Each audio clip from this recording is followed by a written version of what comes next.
So let's sit tall, and we'll close the eyes. Take a nice breath in, a nice breath out.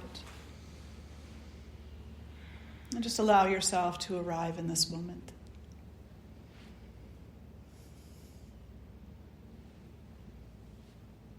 And feel that you are landing softly with each exhalation. The earth is more obvious in her support of you. The sky is more obvious in the freedom within yourself. The fire is more obvious in the discipline and the strength that it brings you. The water is more obvious in your ability to flow and be flexible. And each breath is more obvious in your aliveness. And so allow that obviousness to bring forth a great gratitude. Grateful for this life, for this aliveness. And draw the hands together in front of the heart. And we'll lift our voices in one Om. Om.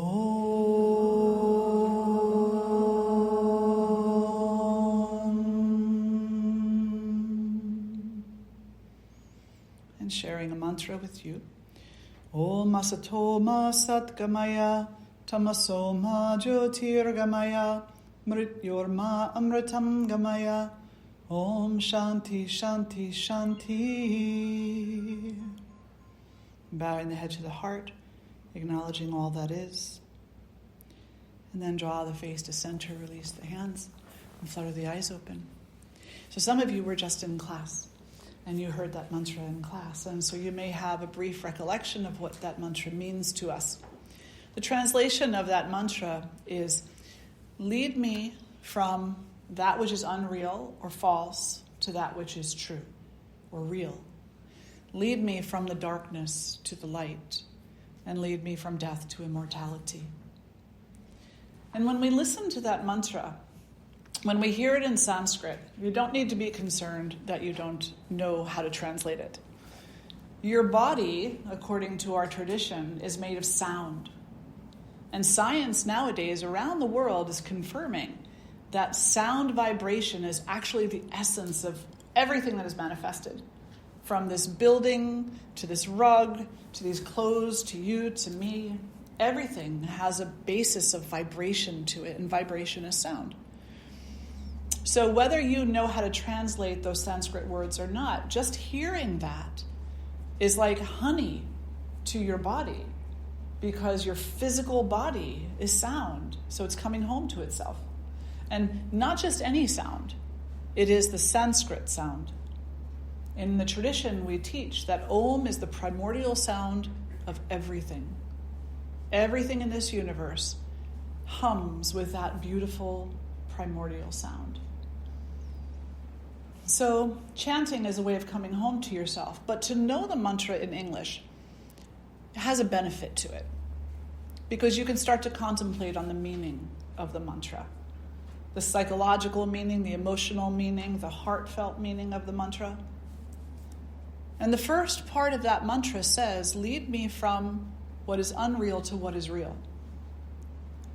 In other words, lift the veil of ignorance. Let me stop adhering to these little stories that are less than half-truths, and maybe even completely blown out lies, that limit me in my ability to know my own aliveness, to experience a true self, an innermost self, and to walk through this life with the potential shining instead of cowering, feeling limited, being afraid to shine. It goes beyond that too, though, as all mantras do. There's many levels. And practically speaking, the first level is our own psychology, our own understanding of ourself and our relationship to one another and our relationship to the world. So the first part of that mantra, lead me from what is not real to what is real, has to do with these limitations that we put on our relationships to ourselves and to each other and to the world at large. So let those misunderstandings be swept away. Let them become clear. Let that relationship be clear. Let the truth of each other be clear. Let me see you for who you truly are, not for who my ego tells me you are. But then the second part of that is, let me know divinity. Whatever belief I have that is limited, let me remove the limitations so that I can come into a complete knowing of divinity. Let me move away from thinking that my way is the only way. Let me recognize that each one of us meet God in the way that is appropriate to us. Some of us call that Christianity. Some of us call it Judaism. Some of us call it Buddhism. Some of us call it Hinduism. None of it is wrong. None of it is wrong. One person is not more correct than the other when it comes to that. Where we become fallible is when we determine what that means. When we say, oh, my God is better than your God. There is not two gods, there's one. And this tradition teaches there is one source only. But the essence of that comes to each one of us according to our particular temperament. So think about it. It makes the absolute most sense. Patterns, have you all heard that saying? Patterns repeat in nature because nature is exquisitely intelligent and her patterns work, right? That's why, in some crazy, interesting way, each one of you can go to Starbucks and get the beverage of your choosing, right? Michelle, what's your beverage of choice? A latte with oat milk. What's your beverage of choice? An unsweetened iced tea with lemon. Oh, what's your beverage of choice? Mocha coffee. Okay. Well, now I'm going to step back and say, you can't have any of that. You have to have one of those pink berry drinks. Because that's the only one that's real. You're going to look at me like I'm crazy, right? Well, if it works at Starbucks, I suggest you it works for God too, right? You order up God the way that it suits you, according to your temperament. But that does not demean another person's need to see God in the light that they see God. Again, where we come into great mistake is when we begin to say, my way is the only way. Your way is not real. So let me remove this attachment to the unreal, to what is not true. Let me lift the veil of ignorance. Let me move beyond that and into what is real. And this first level of inquiry into our relationship and into our relationship with divinity is to acknowledge that, God can be whatever God wants to be. It's not up to me to define that. And because the aspect of divinity presents itself in whatever way it chooses, and according to the teachers and the teachings, is actually part of everything everywhere, then we make the choice to walk through this life seeing God everywhere. And by God, I don't mean male or female. I mean that, the beloved, whatever you call it. We see it everywhere, in every leaf, in every flower, in every bee, in every wasp, in every cat and dog, in every flowing stream, in every person, in everything. The sun, the moon, the stars, all of it. And we think about that and we're like, well, that sounds a little woo-woo to me. And that sounds a little out there. That's like unicorns and stuff, right? And it's like, no, it's not unicorns and stuff. It's saying that you have a choice in this world. I have a choice. We've been given this life, however many years it lasts, we've been given this life, and we've been given the freedom to choose how to spend this life. I mean, you really have this amazing freedom. You can walk through this life and deny everything. You can. It's completely up to you. You can walk through this whole life and you can be like, that stinks, that stinks, that stinks, and that stinks, and nothing's good and everything is bad and I hate it all. Perfectly fine. Do it. But how limiting is that? To just hate everything? To just be dissatisfied with everything? Where is joy? Where is happiness? If we're so busy complaining, and if we're so busy worrying, and if we're so busy with all of these other emotions, then where does the joy come in? And we weren't put here only to suffer. Actually, if you read the teachings, enjoyment is one of the 4 goals of all living beings. Enjoyment. Not egotistical enjoyment, but true happiness. So this true happiness, this freedom that we have to either limit ourselves and be like, God is nowhere. Nothing is sacred, nothing. It's all outside of me, is our freedom. But it's also our freedom to see the exact opposite of that. It's also our freedom to say, I see God everywhere. I see that divine essence in you, in me, in everything. It doesn't mean that I accept everything as being okay. It doesn't mean that I'm only seeing through rose-colored glasses. It doesn't mean that. It means that I'm choosing to allow life to be full of meaning and purpose rather than no purpose, no meaning. In each of our lives, we have all experienced some kind of trauma. Some have experienced very deep, severe trauma. Is it beneficial to you to see that trauma as purposeless? Is it beneficial to you to see that it was just a complete waste of your time? That it has just somehow stolen everything from you? We may feel that way psychologically because when we've been traumatized, we really do need to reorient ourselves to acquire the tools through the appropriate help of counselors and other trained individuals to be able to come into a different kind of a vision of ourselves, right? A healthier vision of ourselves. But eventually, most people that I have spoken to who have experienced traumatic experiences in this life say, there was so much meaning there for me.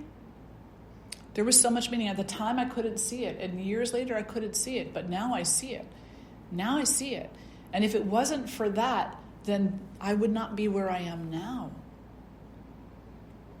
Versus remaining in the place of there's no meaning to anything.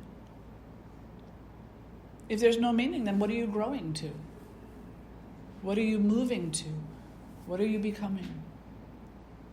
Where is your potential? Does that make sense? Yeah.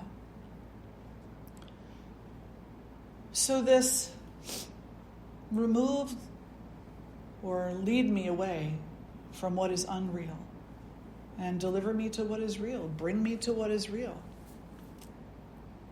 The other thing that I really want to say before I get to the other 2 lines is I recognize very, very clearly that sometimes teachings can sound very boisterous and evangelical.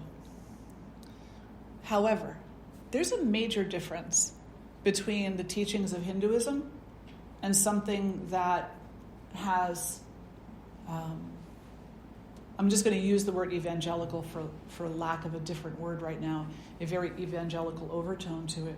And the major difference there is your freedom. Is your freedom. And the other major difference is that your freedom to sink the ship or to raise the ship up doesn't make God love or hate you. God is a God of love. Divinity is love. Period. Absolute 100% unconditional love. So whether you're sinking the ship or you're raising it up and patching the wounds, it's your choice. This is the free will that you have been given. Where we come into some play here is to say that everything you do has a consequence to it. So you also are blessed with absolute self-responsibility. You are absolutely responsible for what you choose. You will reap the benefits of that, whatever those benefits happen to be. And benefits are not always what we would call a positive, right? So if you walk through life thinking nothing is sacred, nothing is worth my time, everything is meaningless, then you're going to reap the benefit of that. And the benefit of that is what? To have a life that is not fulfilled. But if you choose to walk through life searching for meaning, choosing to actually see it, to take part in it, to be with that, then you will reap the benefit of that. And that will be a more fulfilled life. Doesn't mean it's going to be an easier life by any means. But at least there will be some meaning to it, some fulfillment to it, that you can allow to carry you through the darker and more difficult moments. So lead me from the unreal to the real. Let me see that we are unified. Of course we're different. Of course we are. You have different hairstyles, different ages, different bodies, different colors of skin, different everything. But when we take all of that away, we are one. Why are we one? This tradition teaches that we are one because our source is one. And our source is everything everywhere. It is part, not part. It flows through everything everywhere. There is nothing that exists outside of that source. It is like, in an abstract way, saying that the great mind that created everything that is everything that is. Because it created it. And it's also you, and it's also me. And so when we take away these things that we identify with, like you have Albright College, maybe someone else has Westchester University, two totally different schools, right? But when we take that away, we're closer to unity. And so as we move away from what is unreal, we come into the deeper understanding of oneness. Oneness. And then we bring that up a notch and we move into the God consciousness. And we say, in my own life, when you wake up in the morning, what is the first thing you think? When you go to bed at night, what is the last thing that you think? When you encounter a good time, what is the first thing you think? When you encounter a difficult time, what is the first thing you think? Is the first thing that you think, oh, yay for me, keep it away from everybody else, or poor me, it's everybody else's fault? Or do you think of divinity? Do you wake up and say, thank you for this beautiful day? Do you go to bed at night thinking, thank you for this day? Do you eat your food thinking, thank you for this food? This is all part of the oneness. Nothing is excluded. Do you meet your difficult times with the intention of, thank you, I will learn what I can learn from this?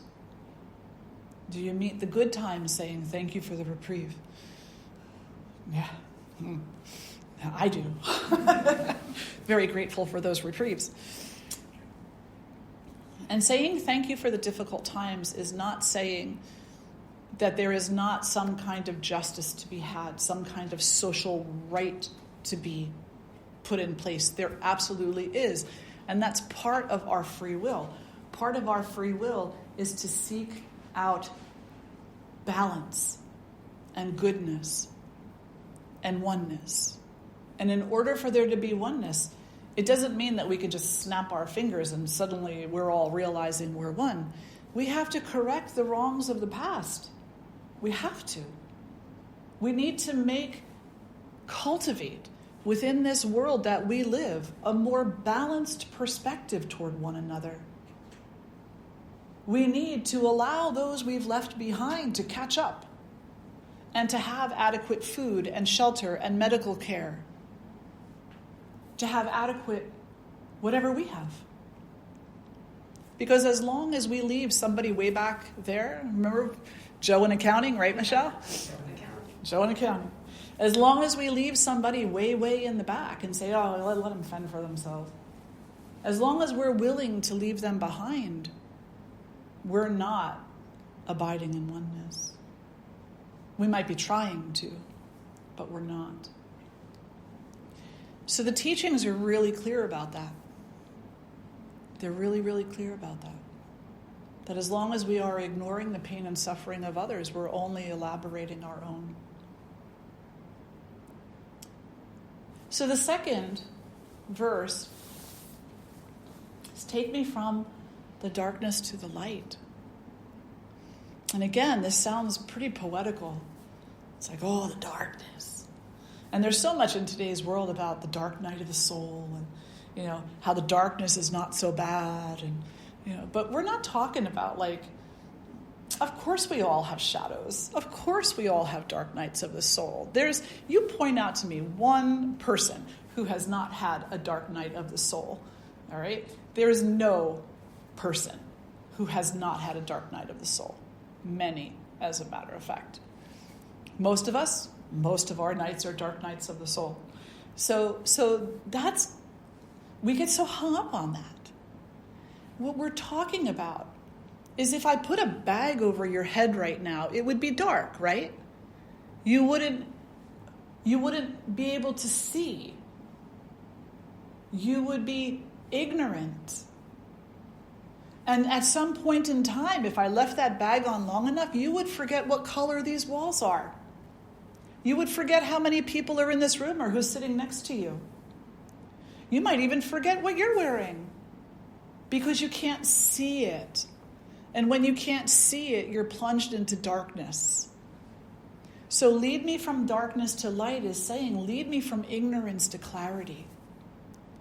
Lead me from the place of being blind to the place of seeing. Let me see. And I don't want to just see the roses. I want to see the thorns too. I don't want to just see the unicorns. I want to see what my dog does to the unicorn. I got her this really cute little stuffed unicorn. It didn't last 5 minutes. Stuffing everywhere, But isn't that life, right? Isn't that life? There's stuffing everywhere. Constantly picking up stuffing. Someday I'll learn not to get them stuffies. But they do get such joy in tearing them apart. Anyway, I digress. So when we say, lead me from the darkness to the light, we're saying, lead me out of ignorance. And lead me to clarity. Let me see clearly. And not just see the easy stuff clearly, but let me see everything clearly. And not just let me see it, but let me see it. And not be afraid to see it. And to state, I see it. Somebody does something wonderful. I see it. Somebody does something harmful. I see it. I don't see that and be like, oh, you're the best person in the world. You're fantastic and wonderful. And see this and say, you're garbage. No. I see, and I see. I witness.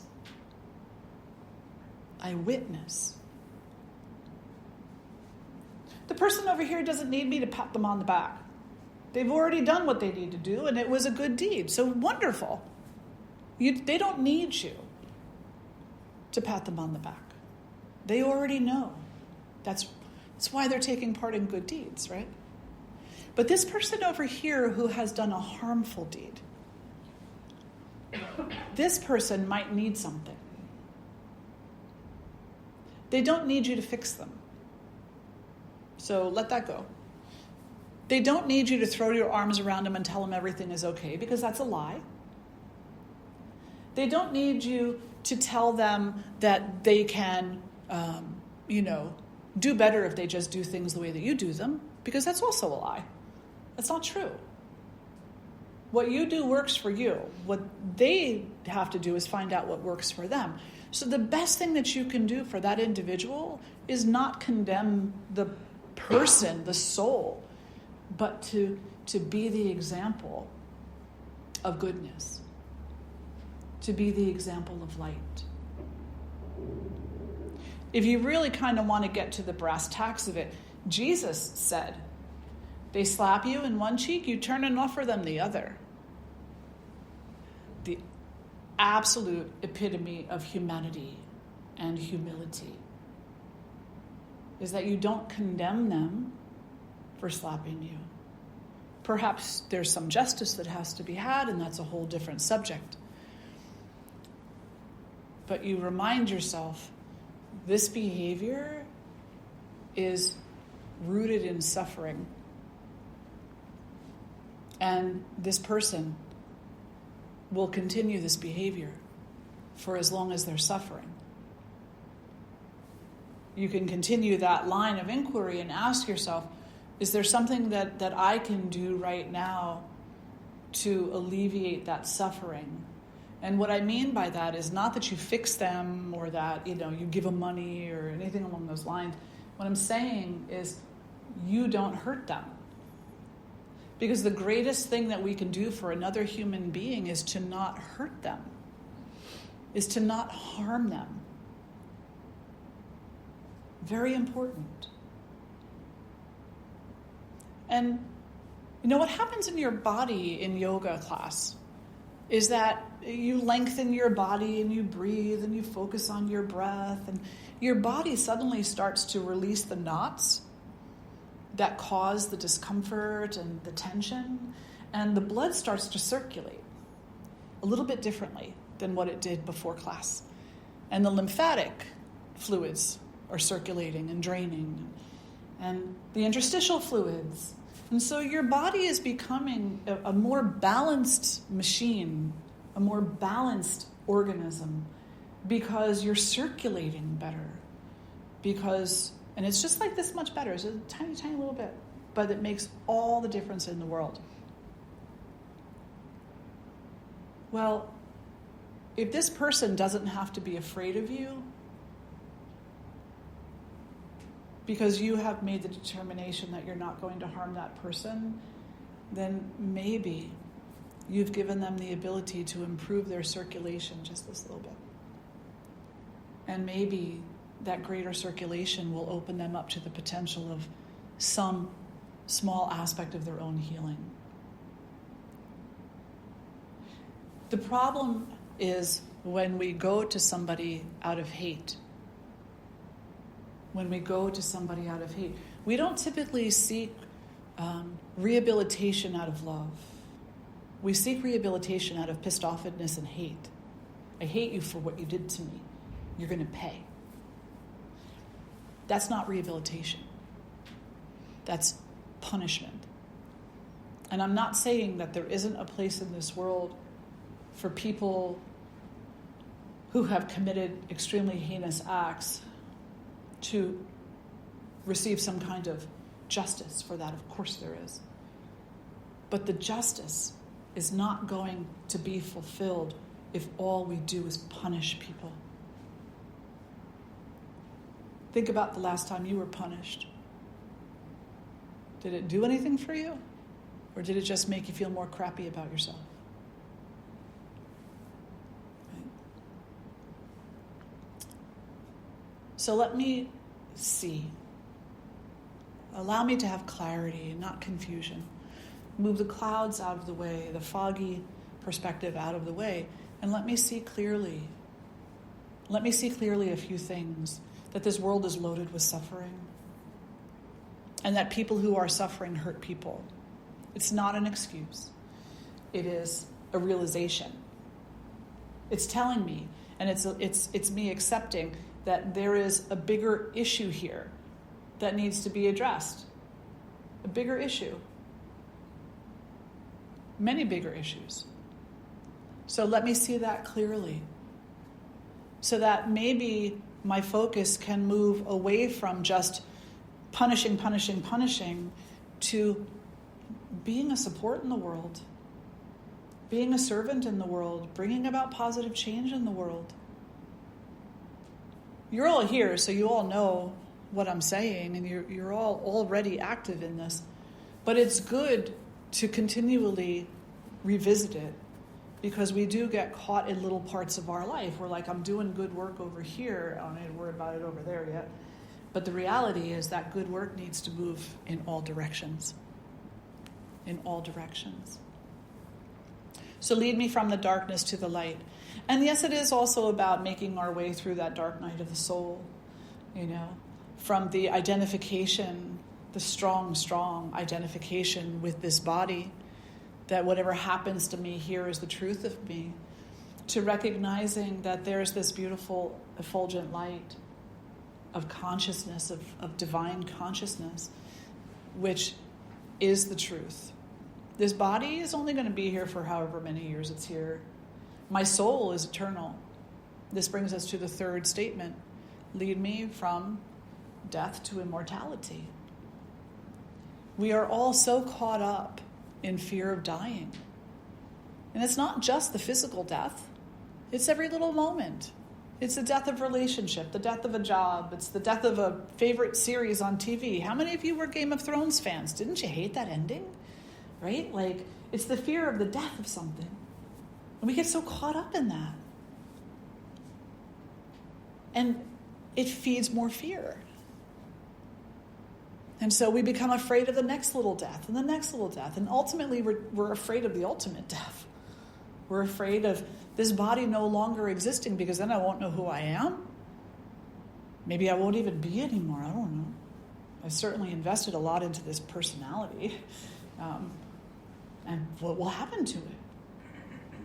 Will it go into the coffin along with the body? Who knows? But this tradition tells us, yeah, the body is going to wither away. But your soul is eternal. It goes on and on and on and on. Because your soul is the flow of consciousness from the source that is never ending, without beginning and without end. So you don't need to be afraid of dying. The physical death that follows birth. And if you're less afraid of that death, then perhaps you can find the courage within you to be less afraid of these other little deaths. To not be so attached. I mean, yeah, Game of Thrones was a great series, but it's fiction. It's not real. It's just entertainment. Any of you watch Game of Thrones? Right? Weren't you disappointed when they decided to not bring forth one of the sequels? It's like we get so wrapped up in that.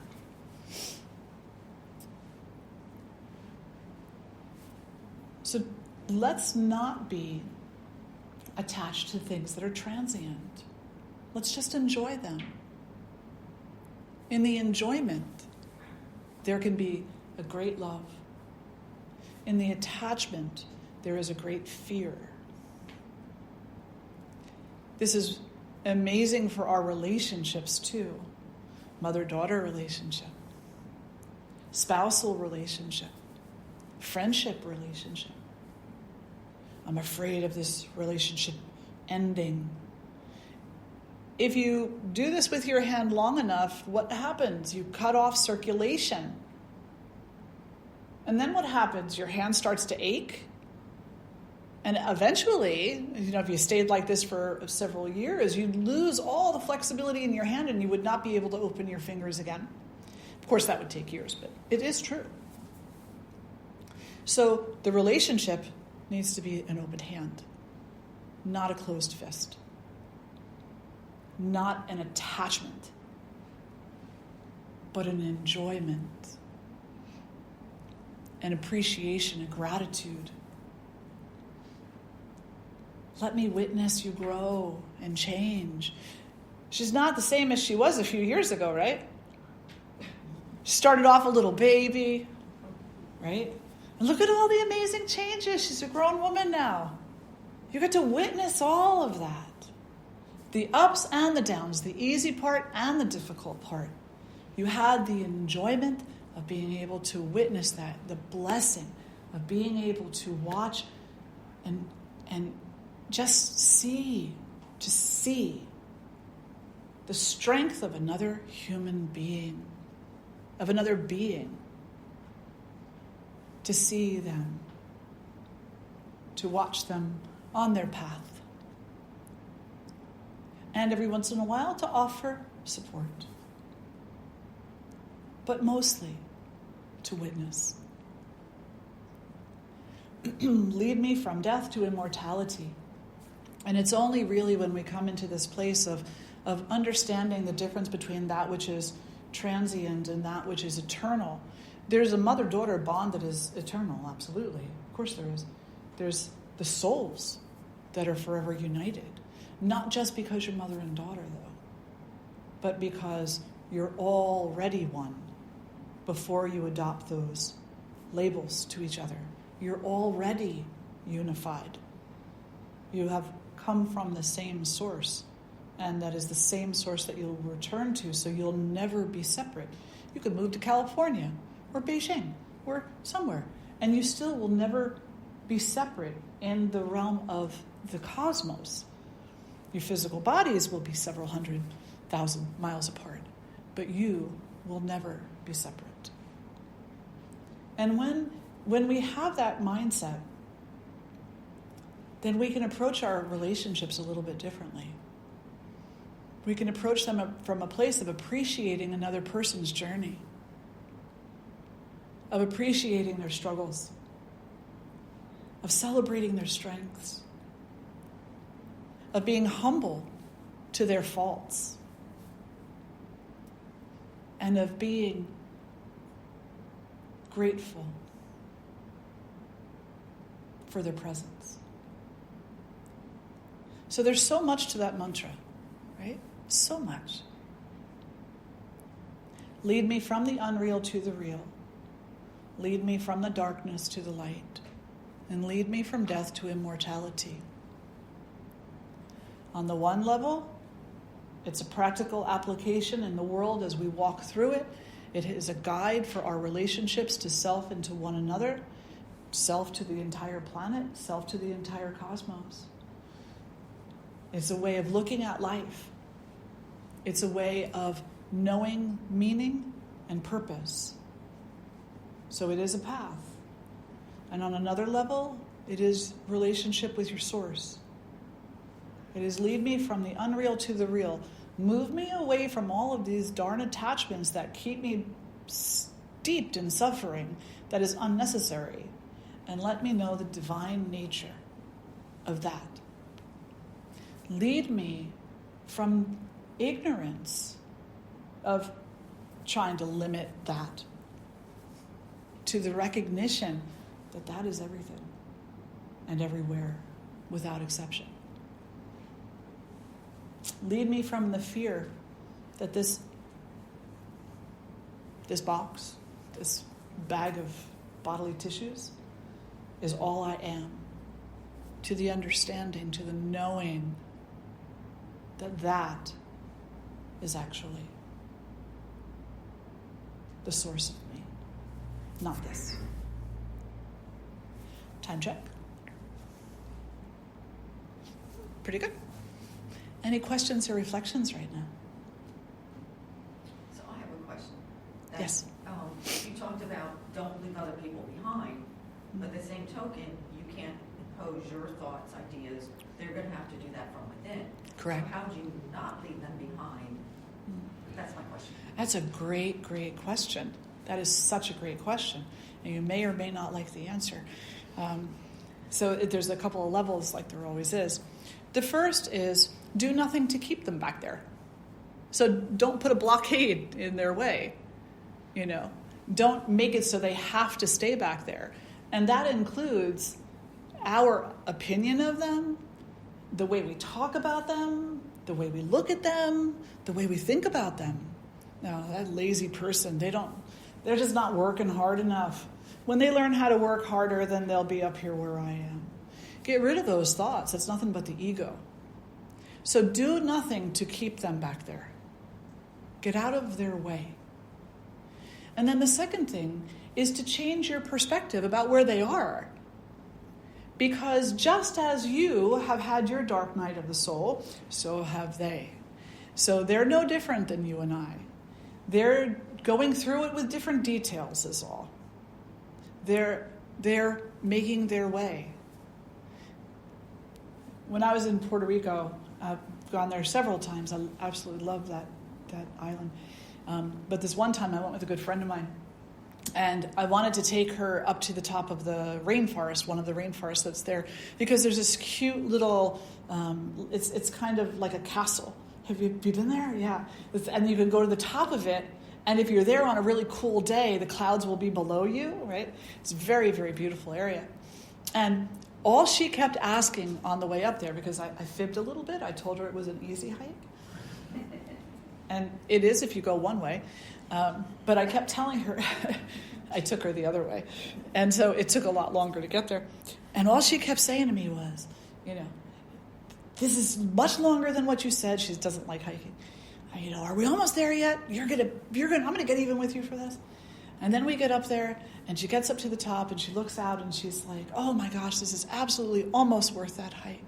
And then when we went down the quick way, the easy way, the paved way. And she has forgiven me. But the reality is that was the path I wanted to take. It was not the path she chose. And when I'm working with people, when I'm walking out in the world, I need to acknowledge that.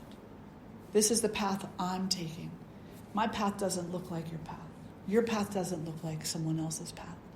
And I need to find it in my heart to appreciate that this is their path.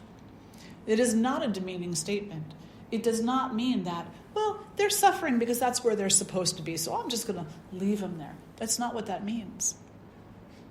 It's actually meant to be a very humble statement that acknowledges that I do not know the answers for you.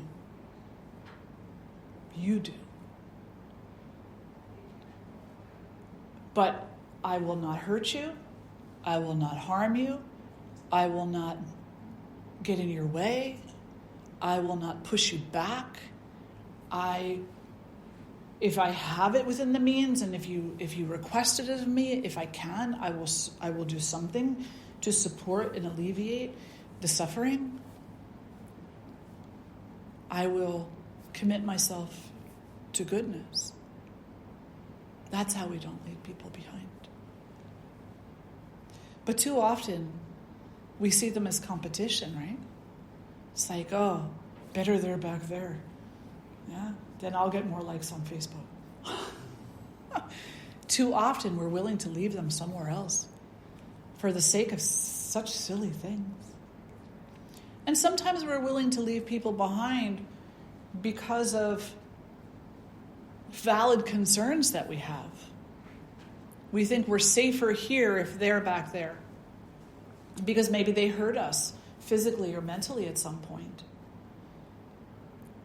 And it's difficult initially to accept this, but the reality is that as long as we keep pushing them back there, they're going to continue hurting people.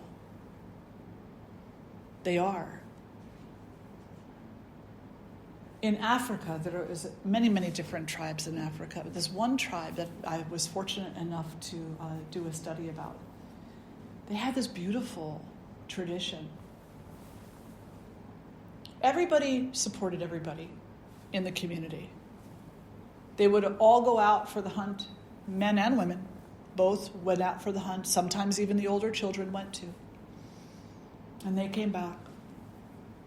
And the person who brought back the smallest catch wasn't condemned or made fun of or anything like that. Actually, they humbled the person who came back with the greatest catch. They would look at it and be like, I wouldn't feed that to my worst enemy. They'd say kind of like these things. And then they'd cook them both and feed everybody because it all goes into the same pot. This very same community, if a person did something that we would call bad, let's just say that they punched their friend or they stole from somebody or something, they didn't sit there and punish them. What they did was they put them in the middle of a circle. And all the villagers stood around them and formed this circle. And one by one, they would look at them and they would yell at them. And they would say, don't you remember? You're a good person. Do you remember when you helped so-and-so? Do you remember when you helped build their house? Do you remember when you caught food for the community? Do you remember? Because obviously you've forgotten. So remember. And isn't that what each and every one of us have said to ourselves, stepping onto a spiritual path? I'm doing this because I want to remember something I've forgotten.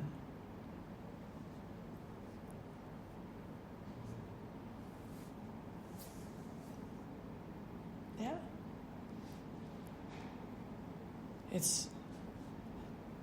The answer is complicated sometimes, and spiritual bypassing is not the way to go. It's not. Radical, absolute self-responsibility, radical, absolute clarity, radical, absolute seeing, and then accepting, and then serving for change is the way to go. And by serving, sometimes I don't like to use the word work because then we feel like we should get paid. No, we're serving the world, the community, all others, by applying ourselves to positive, good, uplifting change. It's a great, great question.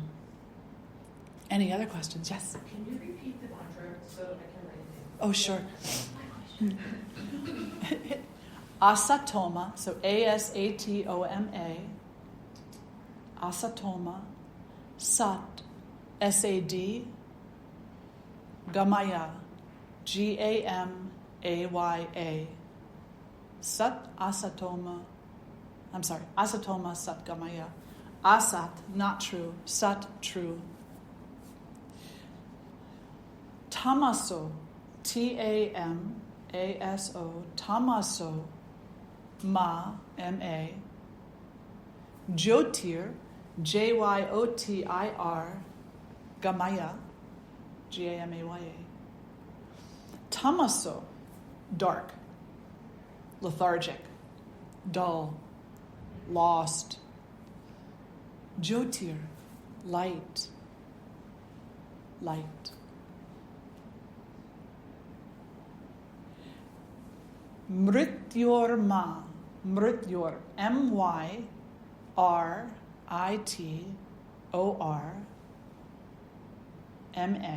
Mrityorma. Amritam. I'm getting my Sanskrit in today. Amritam, A-M-R-I-T, Amrit, A-M, Gamaya.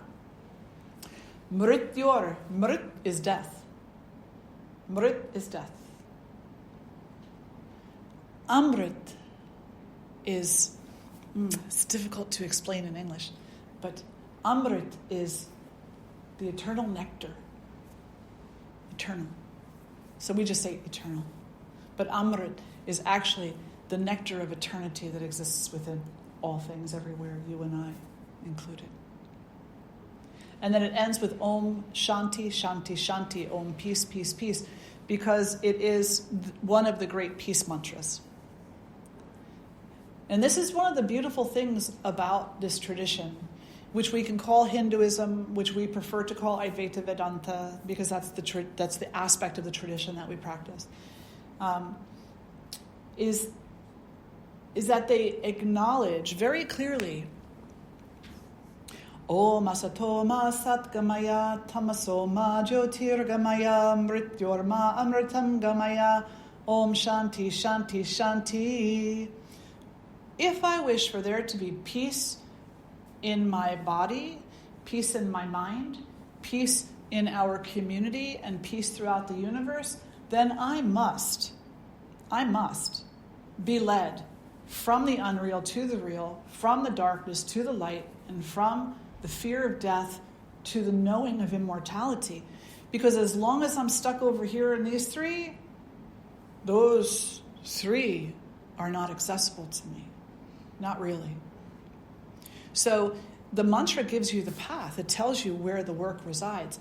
pick any one of those 3 lines and ask yourself, which one feels the most applicable to me right now? Do I adhere too much to what is not real? Like, do I gossip too much? Do I get lost in, the inflammatory statements too much? Do I make up stories too much? That's where your work is, to stop doing that. The second one, dark. Am I always looking at the negative side of things? Am I always insulting? Am I always denying? Or am I always doubting? And if so, that's where your work is. You got to change those tendencies in whatever way you can, a little bit at a time. Don't expect it overnight. It's not going to happen that way. And then the third one, death. What am I afraid of and why? And then change it. Change it by seeing it clearly, by understanding what it is. Do you cry when you're done with your ice cream cone? I mean, really? Okay, maybe some do. Okay. But when the little kid cries because their ice cream cone is all finished, what do we usually say to the child? Stop being so childish. You finished your ice cream cone, you had it, you enjoyed it. It's time for the next thing now. That's the ice cream philosophy. I'm going to get a t-shirt, ice cream philosophy. Ask me about it. Right? But that's what we do. We think everything is an ice cream cone and it should last forever.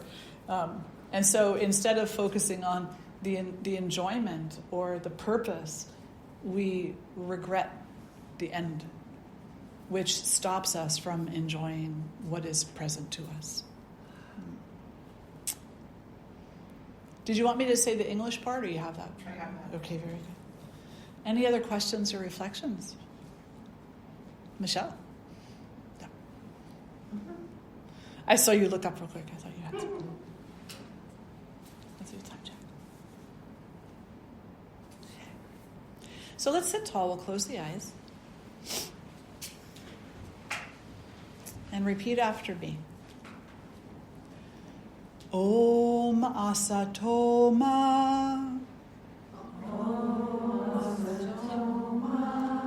Sadgamaya Om Asatoma Sadgamaya Om Asatoma Sadgamaya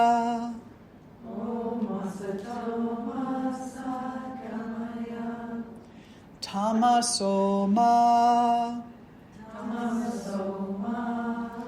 Jyotirgamaya Tamasoma Jyotirgamaya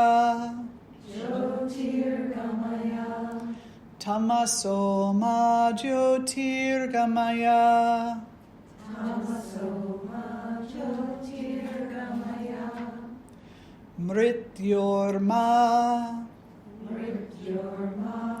Amritam Gamaya Mrityorma Amritam Gamaya Mrityorma Amritam Gamaya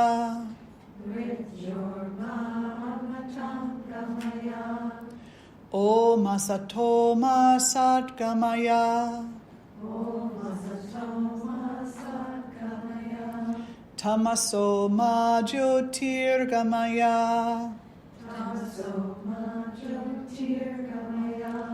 Mrityorma Amritam Gamaya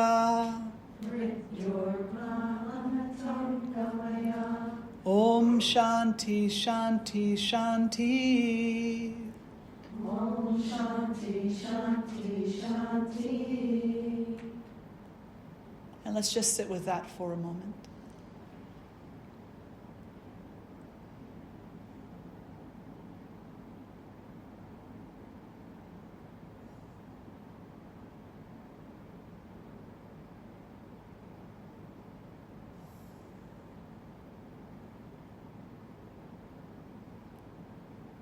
And drawing the hands together in front of the heart, we'll lift our voices in one Om.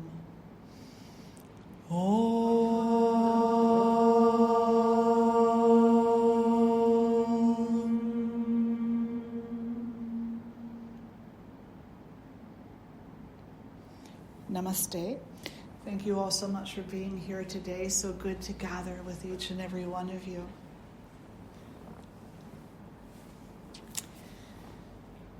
Chant often. Do good, be good. Don't hurt anybody. Don't hurt yourself. We often think that our spirituality is about what we do to other people, but the reality is we only do to other people what we do to ourselves. So be good to yourself. But being good to yourself is not about getting a pedicure. Pedicures are nice. Don't get me wrong. But there are other much more valuable ways to be good to yourself. And the number one is stop calling yourself names. Stop doubting yourself. Stop limiting yourself. And stop denying the nature of your true innermost self. And then enjoy the pedicure. Okay. So they're serving brunch now, between now and 12:30. And then at 12:30, we will be in the library. How many of you are coming to the Women's Circle? Yay! Wonderful. How many? Put your hands back up again. 1, 2, 3, 4, 5, 6, 7, 8, 9. Good. Okay, good. We will be in the library. And I'm certain I can ask Michelle to make sure everybody knows where that is when the time comes. So Michelle, put your hand up so everybody knows. Michelle. And we will do the Women's Circle over there. Nice and comfy, cozy, recliner chairs and stuff. So it'll be really good. And so I'll see you there at 12:30. Yeah. Say that one more time. Is that where you had it before? Yes, exactly. Yeah. All right, wonderful. Enjoy your lunch, everyone. I'll see you in a little bit.